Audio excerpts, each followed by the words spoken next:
Hello student, good morning. Welcome back to another video. આપણે last લેક્ચરમાં allergy વિશે ભણ્યા હતા, જેમાં આપણે જોયું હતું એલર્જીની વ્યાખ્યા, એલર્જી પ્રેરકોની વ્યાખ્યા અને એલર્જી પ્રેરકોના નામ. ત્યારબાદ આપણે એલર્જીના લક્ષણો જોયા હતા, એલર્જી થવાનું કારણ શું હોય છે, આવી બધી ચર્ચા આપણે લાસ્ટ લેક્ચરના એલર્જીમાં કરી હતી. હવે આજના લેક્ચરમાં આપણે શરીરમાં રોગ પ્રતિકારક તંત્ર વિશે ભણવાનું છે. શેના વિશે ભણવાનું છે? શરીરમાં રોગ પ્રતિકારક તંત્ર.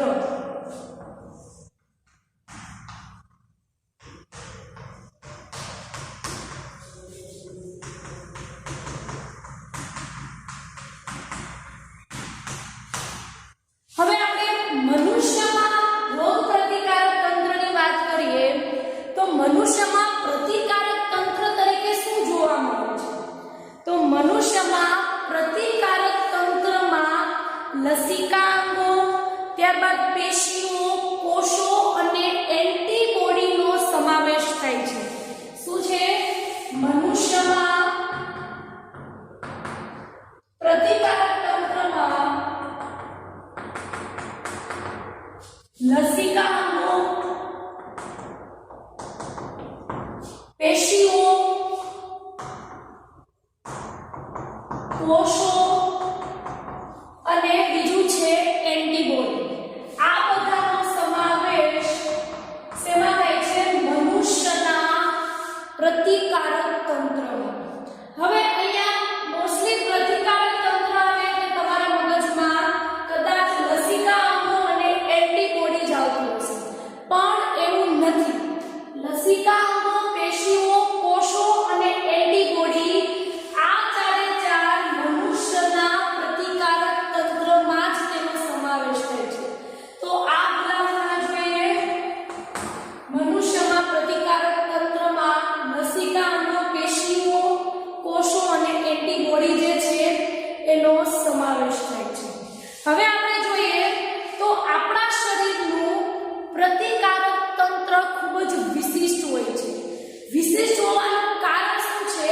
તો એનું કારણ એ છે કે પહેલા તો આપણું શરીર જે છે એ શું કરે છે કે જે પરજાત એન્ટીજન જે આપણા શરીર માટે હાનિકારક હોય છે, એ હાનિકારક એન્ટીજન જો આપણા શરીરમાં આવશે તો એને ઓળખવાની ક્ષમતા ધરાવે છે. હવે એને આપણા શરીરને ખબર પડશે કે આ એન્ટીજન આપણા શરીર માટે હાનિકારક છે, તો હવે એ શું કરશે? એની સામે પ્રતિચાર આપશે અથવા તો એની સામે પ્રતિકાર આપશે, એની સામે લડશે.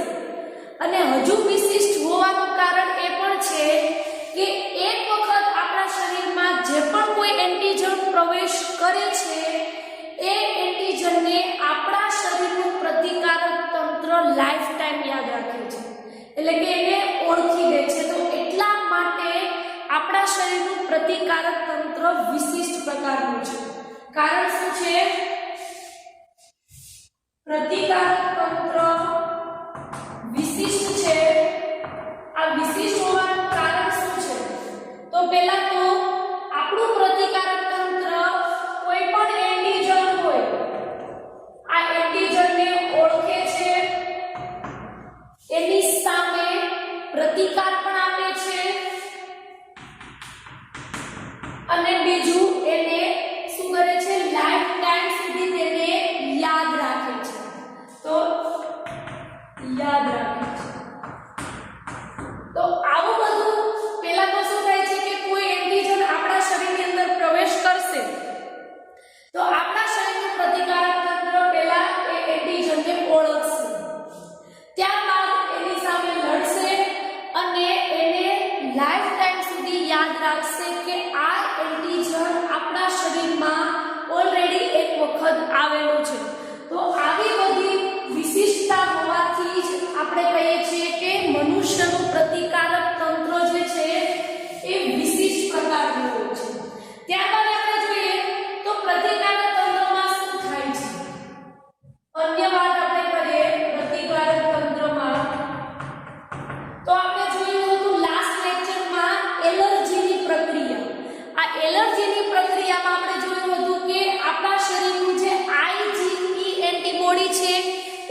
વધુ પડતો પ્રતિચાર આપી દે છે. તો એલર્જીની પ્રક્રિયા. ત્યારબાદ બીજું જોઈએ તો અન્ય છે સ્વરોગ પ્રતિકારકતા. આ સ્વરોગ પ્રતિકારકતા એવું છે કે ઘણી વખત શું થતું હોય છે કે આપણું પ્રતિકારક તંત્ર ઘણી વખત આપણા શરીરના અંગો ઉપર જ શું કરે છે, તેની ઉપર પ્રતિકાર કરે છે. પણ આપણા શરીરની અંદર એ પ્રતિકાર થાય એક સારી બાબત કહેવાય. તો આવી બધી પણ થતું હોય છે સ્વરોગ પ્રતિકારકતા. અને અન્ય છે અંગ પ્રત્યારોપણ. હવે આપણને ખબર છે કે આપણે બધા વ્યક્તિના અંગો આપણા શરીરની અંદર દાખલ કરી શકતા નથી. જેમ કે આપણે કિડની જોઈએ તો કિડની જે વ્યક્તિ એટલે કે દર્દી જે છે એને એના શરીરની કિડની જો ફેલ થઈ ગઈ હોય તો એ વ્યક્તિ બધા જ વ્યક્તિની કિડની નથી લઈ શકતો. એનું કારણ શું છે? તો આપણા શરીરનું પ્રતિકારક તંત્ર એ બીજા વ્યક્તિના કિડનીના અથવા તો અન્ય અંગોની આપણે વાત કરીએ તો એ અન્ય અંગો આપણા શરીરની અંદર પ્રત્યારોપણ થાય છે તો આપણા શરીરનું પ્રતિકારક તંત્ર એને ઓળખી લે છે. ઓળખ્યો અને ત્યારબાદ શું કરશે? એના ઉપર પ્રતિચાર આપશે. ત્યારબાદ મેં તમને લાસ્ટ જ્યારે આપણે વાત થઈ હતી ઉપાર્જિત પ્રતિકારકતા, એમાં અંગ પ્રત્યારોપણની વાત થઈ હતી ત્યારે કીધું હતું ટ્રાઇકોડર્મા પોલિસ્પોરમ નામની જે ફૂગ છે એમાંથી શું બનાવવામાં આવ્યું છે? એક સેકન્ડ. સાયક્લોસ્પોરિન એ. આ સાયક્લોસ્પોરિન એ જે છે એ અંગ પ્રત્યારોપણમાં ખૂબ જ જરૂરી છે કારણ કે એ આપણી પ્રતિકારકતા ઘટાડી દે છે. તો આવું બધું જે છે એ આપણા પ્રતિકારક તંત્રમાં સમાવેશિત છે. હવે લસિકા અંગો જે છે એની વાત કરીએ. શેની વાત કરવાની છે? લસિકા અંગો. હવે આ થિયરી જો એક્ઝામમાં પૂછાય તો બે રીતે પૂછી શકે છે. યા તો એક ક્વેશ્ચન આવે શરીરમાં રોગ પ્રતિકારક તંત્ર સમજાવો, યા તો લસિકા અંગો સમજાવો એવો ક્વેશ્ચન પણ પૂછાઈ શકે. બંને 4 માર્ક્સમાં પૂછાય એવું છે. શરીરમાં રોગ પ્રતિકારક તંત્ર સમજાવે તો ક્વેશ્ચન અહીંયાથી સ્ટાર્ટ કરવાનો થશે અને લસિકા અંગો પૂછાય તો અત્યારે હવે જે હું થિયરી ચલાવીશ ત્યાંથી સ્ટાર્ટ કરવાનું થશે. તો આ જે છે એ ભૂલાવના જોઈએ લસિકા અંગો. થોડી કન્ફ્યુઝ થાય એવી થિયરી છે પણ આપણે જોઈએ શાંતિથી. તો પહેલા તો લસિકા અંગો જે છે એમાં લસિકા કણો ઉદ્ભવે છે.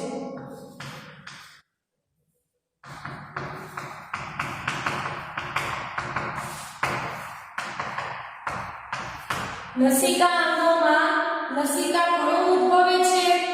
ત્યારબાદ એ પરિપક્વ થાય છે અને પરિપક્વ થયા પછી એ વિભેદીકરણ પામે છે.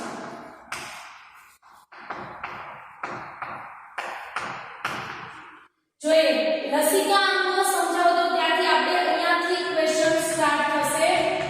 જેમાં શું થાય છે કે લસિકા અંગો જે છે એમાં લસિકા કણો ઉદ્ભવે છે. પહેલા શું થશે? લસિકા અંગોમાંથી લસિકા કણો ઉદ્ભવશે. આ લસિકા કણો જે છે એ શું કરશે? વિભાજન પામવાનું શરૂ કરશે જેથી એની સંખ્યામાં વધારો થાય. તો અહીંયા શું થશે? વિભાજન પામવાનું શરૂ થશે. ત્યારબાદ શું થશે કે એ કોષ જે છે એ પરિપક્વ થશે, મતલબ કે મેચ્યોર થશે અને મેચ્યોર થયા પછી એ લસિકા કણો લડવા માટે તૈયાર થશે. મતલબ કે એ લસિકા કણો જે છે એ હવે એન્ટીજનની સામે લડવા માટે તૈયાર થશે. અહીંયા આપણે જે લસિકા અંગો છે એની જ થિયરી છે કે લસિકા અંગોમાં લસિકા કણો ઉદ્ભવે છે.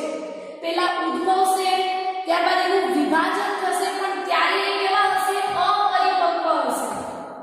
કેવા હશે? અપરિપક્વ. કારણ કે હજુ એનું વિભાજન થયું છે, હજુ એ ઉદ્ભવ્યા છે તો હજુ એ કેવા હશે? તરુણ અવસ્થામાં હશે એવું પણ કહી શકીએ.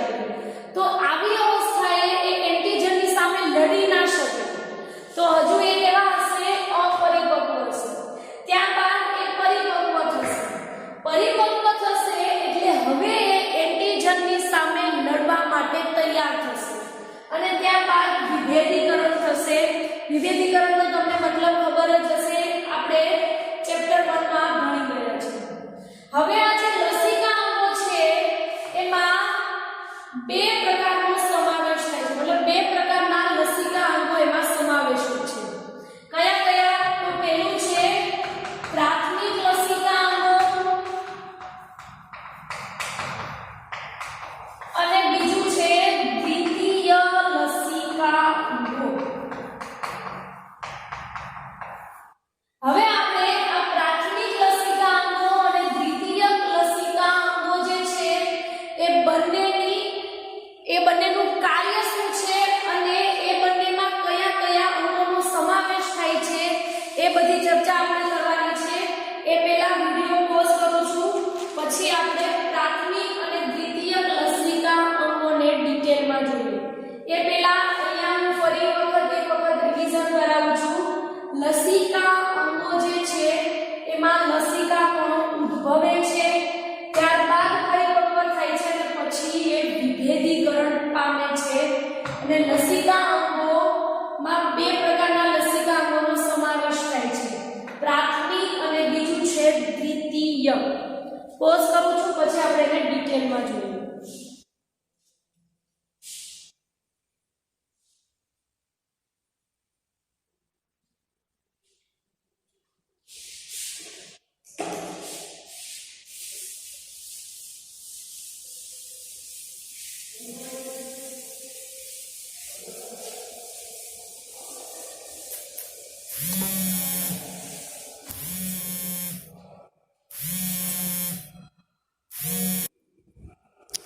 ઓકે, તો આપણે અત્યારે લસિકા અંગો ભણીએ છીએ એટલે હું અહીંયા લસિકા અંગો લખી નાખું છું. લસિકા અંગો જે છે એ ટોટલ હમણાં આપણે જોયા કેટલા? બે પ્રકારે સમાવેશિત છે. આપણે એના પ્રકાર જોઈએ.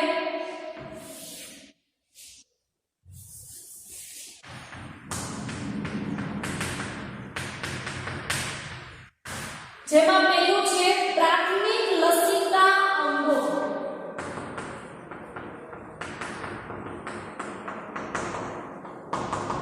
અને બીજું છે દ્વિતીય લસિકા અંગો.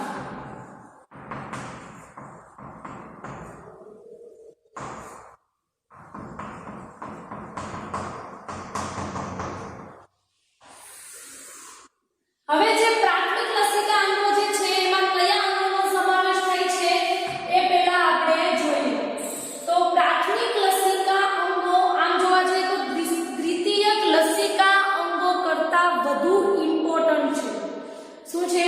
પ્રાથમિક લસિકા અંગો કરતા દ્વિતીય લસિકા અંગો કરતા પ્રાથમિક લસિકા અંગો વધુ ઇમ્પોર્ટન્ટ છે. પ્રાથમિક લસિકા તંત્ર કેવું છે? વધુ મહત્વનું છે. આ વધુ મહત્વ હોવાનું કારણ શું છે એ જોઈએ. તો પ્રાથમિક લસિકા અંગોમાં અસ્થિમજ્જા અને બીજું છે થાઇમસ, આ બંનેનો સમાવેશ પ્રાથમિક લસિકા અંગોમાં થાય છે. કયા કયા અંગોનો સમાવેશ પ્રાથમિક લસિકા અંગોમાં થાય છે? અસ્થિમજ્જા અને બીજું છે થાઇમસ. હવે આપણે શું જોવાનું છે કે પ્રાથમિક લસિકા અંગ મહત્વનું શું કામ છે? તો આપણે અસ્થિમજ્જા ડ્રો કરીએ. આ અસ્થિમજ્જા છે. હવે જે લસિકા કોષો જે છે અથવા તો આપણે એને લિમ્ફોસાઇટ કહીએ છીએ, આ લિમ્ફોસાઇટ બે પ્રકારના કોષો ધરાવે છે, બી કોષો અને ટી કોષો, જે આપણે ઉપાર્જિત પ્રતિકારકતામાં ભણ્યા હતા. હવે આ જે બી કોષો છે એ શું કરે છે? પ્રોટીનનું નિર્માણ કરે છે અને પ્રોટીનનું સૈન્ય બનાવે છે, જેને આપણે એન્ટીબોડી કહીએ છીએ. અને આ એન્ટીબોડી કોની સામે લડે છે? એન્ટીજનની સામે લડે છે. અને ટી કોષો જે છે તે બી કોષોને પ્રોટીન બનાવવામાં મદદ કરે છે. તો હવે આપણને ખબર છે કે આ બી કોષો અને ટી કોષો કેટલા ઇમ્પોર્ટન્ટ હશે, કારણ કે એ શું કરે છે? એન્ટીબોડી જે છે એન્ટીજનની સામે લડે છે. તો ઓબ્વિયસલી આ જે લસિકા કોષો છે બી સેલ અને ટી સેલ એ ખૂબ જ વધુ ઇમ્પોર્ટન્ટ છે. તો આ જે આ મેં કર્યું એ અસ્થિમજ્જા છે.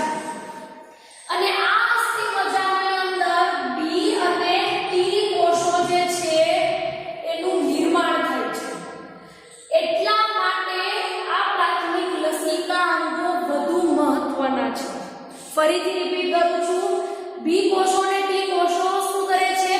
પ્રોટીનનું સૈન્ય બનાવે છે, જેથી એને શું કહેવાય છે? એન્ટીબોડી. અને એન્ટીબોડી જે છે એ શું કરે છે? એન્ટીજનની સામે લડે છે. તો આપણા શરીરની અંદર આ લસિકા કોષો બનવા ખૂબ જ જરૂરી છે. અને એ લસિકા કોષો ક્યાં બને છે? અસ્થિ મજ્જામાં. એટલા માટે અસ્થિ મજ્જા ખૂબ જ મહત્વનું છે. સાથે સાથે થાઇમસ પણ એટલું જ મહત્વનું છે. તો હવે આ બી કોષો અને ટી કોષો જે છે એ અસ્થિ મજ્જામાં ખાલી માત્ર બનશે જ. અને એ પણ કેવા હશે? હજુ અપરિપક્વ હશે. ત્યારબાદ આ જ્યારે બી કોષો અને ટી કોષો બની જશે એટલે એ જશે દ્વિતીયક લસિકા અંગોમાં. અને આ દ્વિતીયક લસિકા અંગોમાં આ બી કોષ અને ટી કોષ જે છે એટલે કે જે લસિકા કોષો છે એ શું કરશે? ત્યાં પરિપક્વ બનશે અને ત્યાં વિભેદીકરણ થશે. તો અહીંયા આપણે લખીએ લસિકા કોષો જે છે એ દ્વિતીયક લસિકા અંગોમાં વિભેદીકરણ પામે છે અને બીજું છે તે પરિપક્વ બને છે. અને હવે તમને ખ્યાલ હશે કે જે પણ લસિકા કોષો પરિપક્વ બનશે એટલે હવે એ પ્રતિજનની સામે લડવા માટે તૈયાર હશે. તો કોઈ પણ લસિકા કોષો હોય છે એ ક્યારે પ્રાથમિક લસિકા અંગોમાં લડવા માટે સક્ષમ નથી હોતા. કારણ શું છે? કારણ એ છે કે હજુ પ્રાથમિક લસિકા અંગોમાં આ લસિકા કોષો હજુ બને છે. બન્યા એનો મતલબ કે હજુ એ અપરિપક્વ છે. અપરિપક્વ છે એનો મતલબ કે લડી શકતા નથી. તો એટલા માટે પ્રાથમિક લસિકા અંગોમાં ક્યારેય પણ લસિકા કોષો લડતા નથી. એ લડવા માટે ક્યાં જાય છે? દ્વિતીયક લસિકા અંગોમાં જાય છે. ત્યાં આ લસિકા કોષો જે છે એ વિભેદીકરણ પામે છે, ત્યાં પરિપક્વ થાય છે અને ત્યાં પ્રતિજન સામે લડવા માટે પણ એ તૈયાર હોય છે. અથવા તો આપણે એને એન્ટીબોડી પણ કહી શકીએ. હવે આપણે જોવાનું છે કે પ્રાથમિક લસિકા અંગોના આપણે નામ જોઈ લીધા, અસ્થિ મજ્જા અને થાઇમસ. દ્વિતીયક લસિકા અંગોમાં શેનો સમાવેશ થાય છે? તો દ્વિતીયક લસિકા અંગોમાં બરોળ, લસિકાકા, નાનું આંતરડું, આમ તો નાના આંતરડાની એક આવેલી હોય છે પેયર પેચિસ, એનો સમાવેશ દ્વિતીયક લસિકા અંગોમાં થાય છે. અને બીજું છે કાકડા. આ બધા જે છે એ દ્વિતીયક લસિકા અંગો જે છે એના જે છે અંગો છે એનો સમાવેશ થાય છે. એમાંથી મેઇન ઇમ્પોર્ટન્ટ હોય તો એ છે બરોળ અને લસિકાકા. પણ આપણે યાદ બધા દ્વિતીયક લસિકા અંગોના નામ યાદ રાખવાના છે. તો અહીંયા એમસીક્યુ માટે હું જણાવું છું ફરીથી. પહેલા તો બંને દ્વિતીયક અને પ્રાથમિક લસિકા અંગોના નામ. પ્રાથમિક લસિકા અંગોમાં અસ્થિ મજ્જા અને થાઇમસ. દ્વિતીયક લસિકા અંગોમાં બરોળ, લસિકાકા, નાના આંતરડાની પેયર પેચિસ અને બીજું છે કાકડા. આ બધા જે છે એનો સમાવેશ દ્વિતીયક લસિકા અંગોમાં થાય છે. હવે પ્રાથમિક લસિકા અંગો વધુ ઇમ્પોર્ટન્ટ છે. કારણ શું છે? તો અસ્થિ મજ્જામાં આ બી કોષો અને ટી કોષો બને છે, અથવા તો આપણે લસિકા કોષો બને છે એવું પણ કહી શકીએ. અને આ લસિકા કોષો જે છે એ શું થાય છે? બને છે, વિભાજન પામે છે. એવી બધી પ્રક્રિયા અહીંયા થશે અને અપરિપક્વ હશે એટલે હજુ એ પ્રાથમિક લસિકા અંગોમાં લડી શકશે નહીં. ત્યારબાદ પ્રાથમિક લસિકા અંગોમાંથી આ લસિકા કોષો દ્વિતીયક લસિકા અંગોમાં જશે. ત્યાં લસિકા કોષો જે છે એ વિભેદીકરણ પામશે, પરિપક્વ થશે અને પ્રતિજન અથવા તો એન્ટીબોડીની સામે લડવા માટે સક્ષમ થશે. તો આ થયું દ્વિતીયક લસિકા અંગો. હવે આપણે ડિટેલમાં જોવાનું છે પ્રાથમિક લસિકા અંગોમાં અસ્થિ મજ્જા અને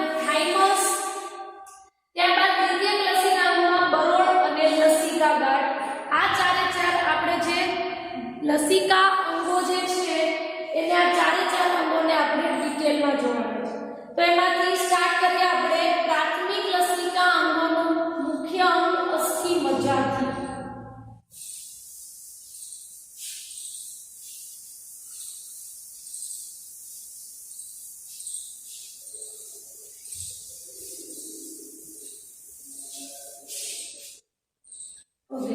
એની પહેલા આપણે હ્યુમન ડ્રો કરી લઈએ કે આ બધા અંગો જે છે એનો સમાવેશ ક્યાં થાય છે.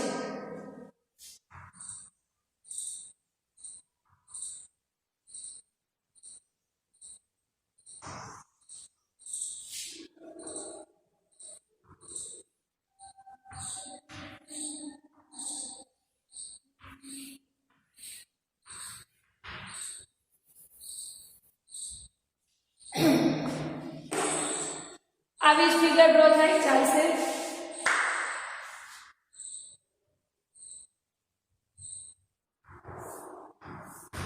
આજે મેં વ્હાઇટ કલરનું ડાર્ક કલરનું જે આ વ્હાઇટ ડ્રો કર્યું છે આ છે થાઇમસ. ત્યારબાદ આપણે બીજું અંગ જોઈએ તો અસ્થિ મજ્જા. આપણે હમણાં અહીંયા જોયું જ હતું આવા ટાઈપનું જે અંગ હતું એ વાળું. આ જે છે હમણાં મેં ડ્રો કર્યું હતું એ શું છે? અસ્થિ મજ્જા. તો આપણે થાઇમસ જોયું. હવે આપણે જોવાનું છે લસિકા ગાંઠ. તો લસિકા ગાંઠ ક્યાં આવેલી હોય છે? તો આપણા જે શોલ્ડર હોય છે એની સાઈડ આવી રીતે આ જે છે રુધિર વાહિનીઓ છે, લસિકા વાહિનીઓ. અને આ જે હું ડ્રો કરું છું આ છે લસિકા ગાંઠ. આ શું છે? લસિકા ગાંઠ. અને આ બધી જે છે એ બધી શું હોય છે? લસિકા વાહિની.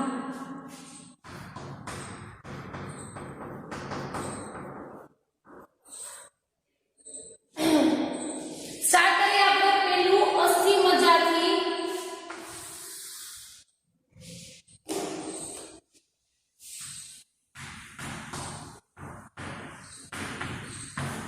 અસ્થિ મજ્જા વિશે આપણે લખવું હોય તો પહેલા આપણે લખી શકીએ કે મુખ્ય લસિકા તંત્રમાંનું એક અંગ હોય તો એ છે અસ્થિ મજ્જા.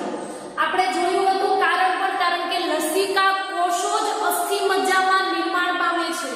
તો ઓબ્વિયસલી એ લસિકા તંત્રનું એક મુખ્ય અંગ કહેવાય. તો અસ્થિ મજ્જા જે છે એ મુખ્ય લસિકા તંત્રનું અંગ છે. શા માટે? કારણ કે લસિકા કણ સહિતના બધા રુધિર કોષો ત્યાં સર્જાય છે. આપણે હજુ એક વખત 18મું ચેપ્ટર જે 11મા ધોરણમાં આવતું હતું એ યાદ કરીએ, જેમાં કીધું હતું કે આરબીસી જે છે એ લાલ અસ્થિ મજ્જાના કોષોમાંથી સર્જાય છે. તો આ અસ્થિ મજ્જા છે એમાં શું થાય છે કે લસિકા કોષો અથવા તો લસિકા કણ સહિતના બધા જ રુધિર કોષો અસ્થિ મજ્જામાં સર્જાય છે. તો લસિકા કણ સહિતના બધા જ રુધિર કોષો અસ્થિ મજ્જામાં સર્જાય છે. ક્લિયર? અહીંયા સુધી આપણે 11મા ધોરણના 18 ચેપ્ટરનું મોટા ભાગે અહીંયા મોસ્ટલી બધું આવે છે. તો એમાં આપણે જોયું હતું કે આરબીસી જેને આપણે ઇરિથ્રોસાઇટ કહીએ છીએ, રક્તકણ કહીએ છીએ, એનું નિર્માણ ક્યાં થાય છે? તો એનું નિર્માણ અસ્થિ મજ્જામાં થાય છે.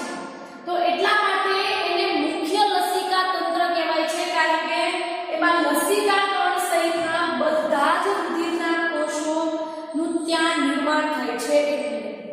બીજું આપણે જોઈએ થાઇમસ.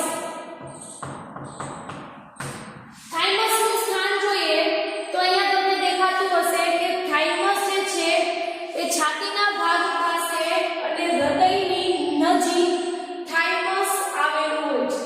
અને એની રચના આપણે સરખી રીતે જોઈએ તો આવી રીતની હોય છે. આવી રીતે ખંડમય હોય છે. તો પહેલા આપણે લખીએ કે થાઇમસ જે છે એક ખંડમય અંગ છે. બીજું એનું સ્થાન જોઈએ તો સ્થાન ક્યાં છે? હૃદયની નજીક છે. અને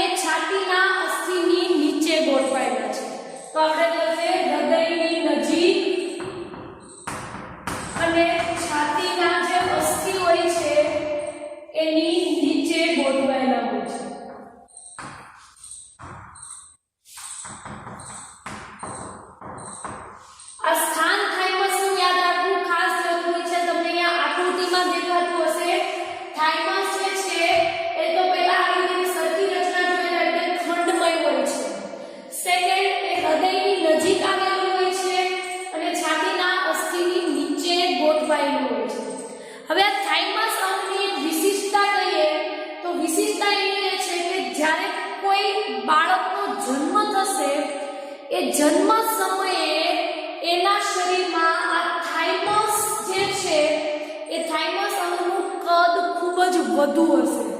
આપણે જોઈએ કે જેમ કે જ્યારે કોઈ બાળકનો જન્મ થયો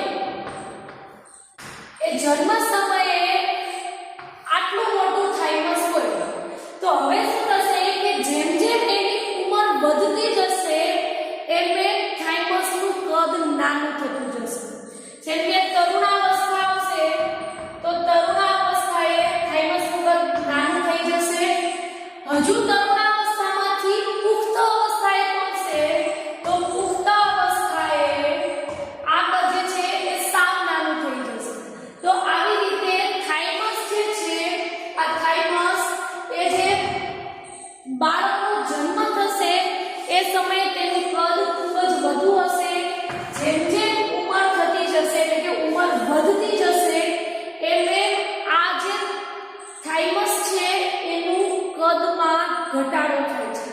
એમાં પણ જ્યારે પુખ્ત અવસ્થા આવે ત્યારે થાઇમસનું કદ સાવ નાનું થઈ જાય છે. તો આપણે અહીંયા લખીએ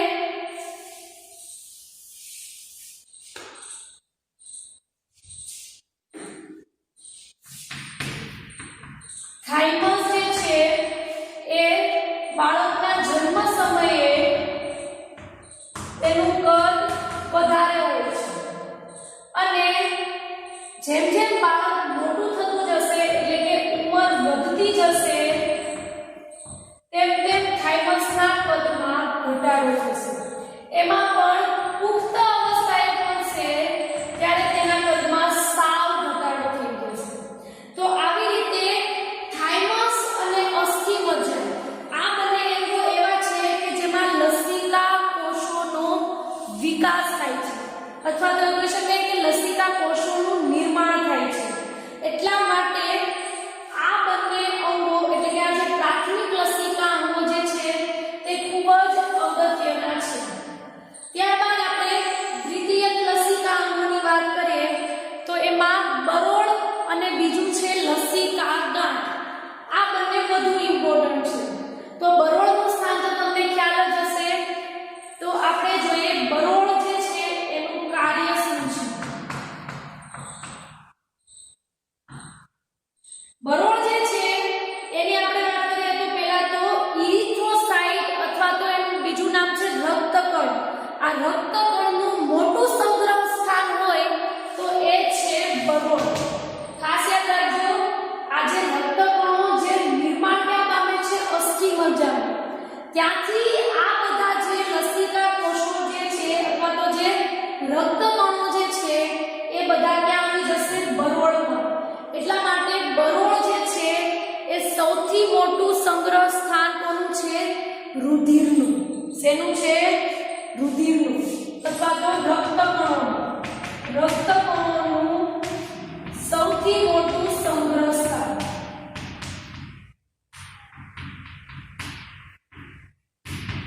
અહીંયા મોસ્ટલી કન્ફ્યુઝ થતા હોય છે કે અસ્થિમજ્જામાં રુધિર કોષો માત્ર નિર્માણ પામે છે, એનો સંગ્રહ ત્યાં નથી થતો. એ ખાસ યાદ રાખજો. જેવા પ્રાથમિક લસિકા અંગોમાંથી એટલે કે જેવા અસ્થિમજ્જામાંથી આ રુધિર કોષો જે છે એ સર્જાશે અથવા તો એનું નિર્માણ થશે એટલે ડાયરેક્ટ હમણાં મેં તમને કીધું હતું દ્વિતીયક લસિકા અંગોમાં પહોંચે છે. તો એમાંથી આ જે રક્તકણો જે છે એનું સૌથી મોટું સંગ્રહ સ્થાન હોય તો એ છે બરોળ.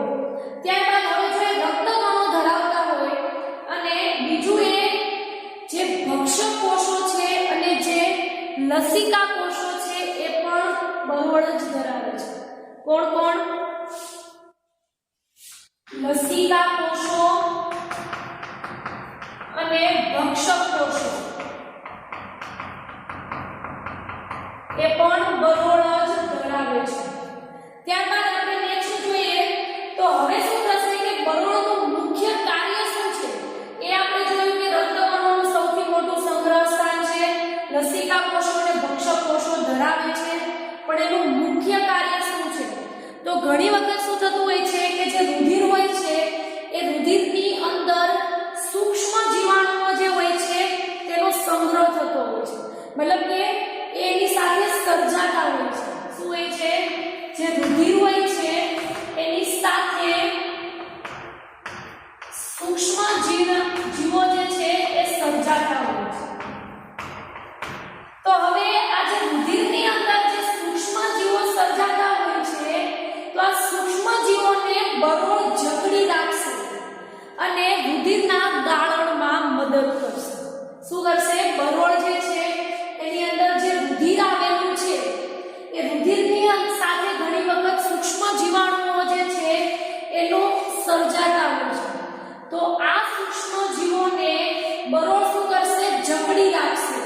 જેથી રુધિરનું ગાળણ સરખી રીતે થશે.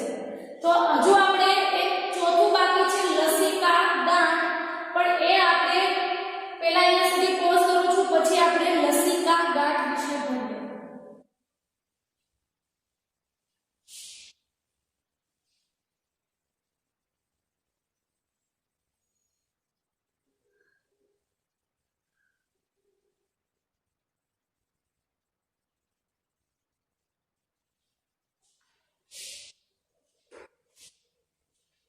ઓકે, હવે આપણે જોવાનું છે ચોથું લસિકા ગાંઠ.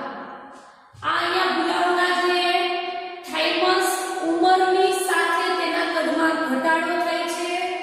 અસ્થિમજ્જામાં રુધિર કોષો સર્જાય છે અને બરોળ જે છે એ રક્તકણોનું સૌથી મોટું સંગ્રહ સ્થાન છે.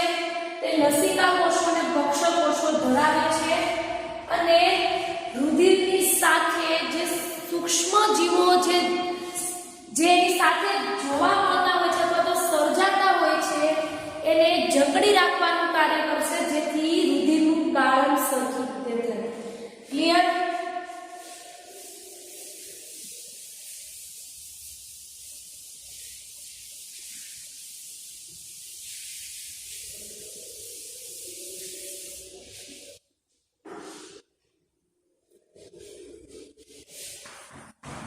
લસિકા ગાંઠ. લસિકા ગાંઠની આપણે આકૃતિમાં જોઈએ તો અહીંયા તમને શોલ્ડર પાસે પણ દેખાય છે અને જે થાઇસ જે હોય છે ત્યાં પણ લસિકા ગાંઠો આવેલી હોય છે. તો આવી રીતે લસિકા ગાંઠોનું સ્થાન જોઈએ તો આપણા લસિકા તંત્રમાં આ લસિકા ગાંઠ જે છે તે વિવિધ સ્થાને જોવા મળતી હોય છે. તો સ્થાન આપણે અહીંયા જોયું, અહીંયા પણ જોવા મળે છે, અહીંયા પણ જોવા મળે છે. તો લસિકા ગાંઠ લસિકા તંત્રમાં વિવિધ સ્થાને જોવા મળે છે.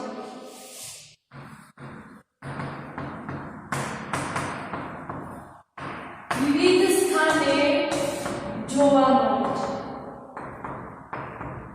હવે આપણે જોવાનું છે કે આ લસિકા ગાંઠનું કાર્ય શું છે. શું જોવાનું છે? લસિકા ગાંઠનું કાર્ય.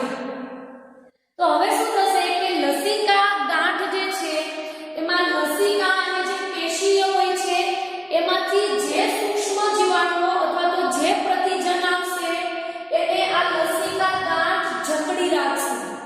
શું કરશે લસિકા ગાંઠ?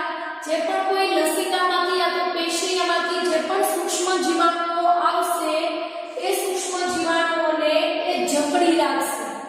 ત્યારબાદ આપણું જે લસિકા કોષો હોય છે અથવા તો આપણે એને લિમ્ફોસાઇટ કહીએ છીએ એ લિમ્ફોસાઇટને એ સક્રિય કરશે અને ત્યારબાદ એ જે લસિકા કોષો છે જે બી સેલ અને ટી સેલ જે એન્ટીબોડી બનાવે છે એ એન્ટીબોડી આ એન્ટીજનની સામે લડશે.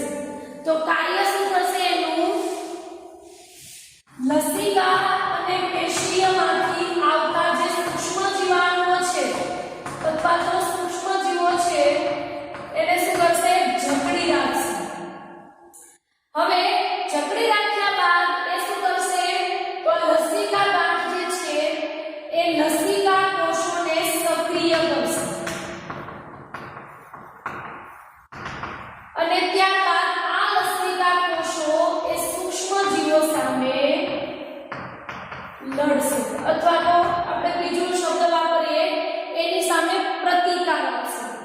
તો આ થયા પ્રાથમિક અને દ્વિતીયક લસિકા અંગો જે છે એમાં ટોટલ આપણે મુખ્ય 4 અંગોનો સમાવેશ થાય છે.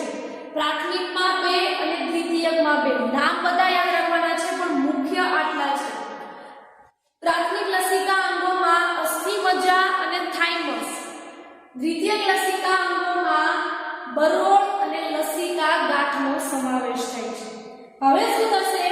તો હવે એક શોર્ટ ફોર્મ જે છે MALT એનું ફૂલ ફોર્મ તમારે યાદ રાખવાનું છે. કયું? MALT.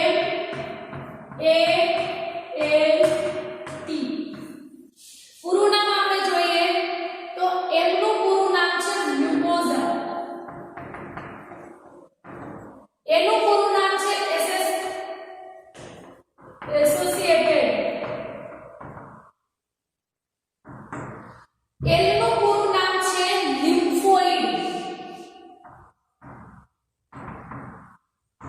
અને ટીનું પૂરું નામ છે ટીશ્યુ. શું થશે? MALT નું પૂરું નામ મ્યુકોઝા એસોસિએટેડ લિમ્ફોઇડ ટીશ્યુ. હવે એમાંથી આપણે મ્યુકોઝા યાદ કરીએ. મ્યુકોઝાનો મતલબ થાય શ્લેષ્મ. હવે આપણા શરીરમાં ઘણા અંગો અથવા તો ઘણા તંતુઓ એવા છે કે જેમાં ઘણા માર્ગ એવા છે કે જેમાં આ શ્લેષ્મ જોવા મળતું હોય છે. કયા કયા માર્ગ આપણે જોઈએ તો એમાંથી પહેલું છે પાચન માર્ગ, બીજું છે યોનિ માર્ગ, ત્રીજું છે શ્વસન માર્ગ. આ બધા જે માર્ગ છે એમાં શું થતું હોય છે? તેની આ માર્ગોની સાથે શ્લેષ્મ સ્તર સંકળાયેલું હોય છે અને જેને લસિકા પેશી કહે છે. આ બધા માર્ગમાં શ્લેષ્મ સ્તર સંકળાયેલું હોય છે અને જેને શું કહેવાય છે? લસિકા પેશી. હવે આપણે નોર્મલી જોવા જઈએ તો આ MALT મ્યુકોઝા એસોસિએટેડ લિમ્ફોઇડ ટીશ્યુ જે છે એ પાચન માર્ગ, યોનિ માર્ગ અને શ્વસન માર્ગમાં 50% જેટલું જે શ્લેષ્મ સ્તર હોય છે એનું આપણા શરીરમાં જેટલા શ્લેષ્મ સ્તર હોય છે એમાંથી 50% પાચન માર્ગ, યોનિ માર્ગ અને શ્વસન માર્ગમાં આવેલું હોય છે. તો MCQ માં MALT નું પૂરું નામ, MALT નું સ્તર ક્યાં ક્યાં જોવા મળે છે, મતલબ કયા કયા માર્ગમાં અને એ માર્ગમાં તેનું પ્રમાણ કેટલું હોય છે એ યાદ રાખવાનું છે. તો અહીંયા આપણે લસિકા અંગો જે છે એની થિયરી કમ્પ્લીટ થાય છે. હોમવર્કમાં ક્વેશ્ચન આપું છું એ પહેલા થોડી વાર માટે પોઝ કરું છું.